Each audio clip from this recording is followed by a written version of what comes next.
নমস্কার, আমি রাজ। আপনারা দেখছেন খবর 24 ঘন্টা।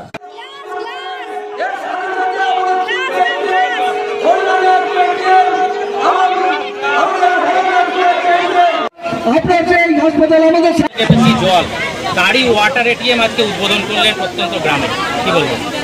দেখো, আমি সবসময় মানুষদেরকে জিজ্ঞেস করি, আমার যে 7টা কনস্টিটুয়েন্সি সব মানুষের সঙ্গে দেখা করে কথা বলে আমি তাদের থেকে জানার চেষ্টা করি তাদের কী আগে প্রয়োজন, কী অসুবিধা হচ্ছে, কোনটা করলে তারা সর্বাধিক খুশি হবে। তো সব মানুষের ছোট ছোট চাহিদা আছে, আমি একটা বলছি চাহিদাগুলো সম্পূর্ণ করতে পারি তাহলে মনে হবে যে হ্যাঁ ঠিকঠাক আমার কাজ হচ্ছে।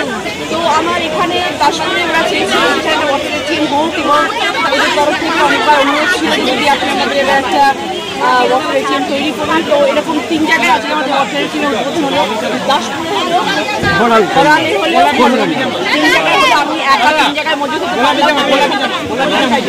বাকিগুলো উদ্বোধন হলো এবং সেখানকার মানুষরা সেইগুলো উদ্বোধন করেছিলেন। কিন্তু ওয়াটার এটিএম আজকে আমার উদ্বোধন হলো এবং মানুষ খুশি হচ্ছেন এই গরমের মধ্যে। কত টাকা? টাকার হিসেবে এই মুহূর্তে আমি বলতে পারবো না, কারণ এখন অনেক কিছু হয়েছে, পান্ডুয়ার জন্য অনেক কাজ করা হয়েছে এবছরে। একটা করে উদ্বোধন হবে, তারপর দেখা যাক কি দাঁড়াচ্ছে সবাই। বলছি দিদি, বিএসএফ জওয়ান পূর্ণম কুমার সাউ তিনি পাকিস্তানের হাতে, পাকিস্তানের রেঞ্জারের হাতে আটক রয়েছে। তার স্ত্রী অন্তঃসত্ত্বা, কি বলবেন? এখনো তো ছাড়া পেল না। ভগবানের কাছে প্রার্থনা করি তাদের জন্য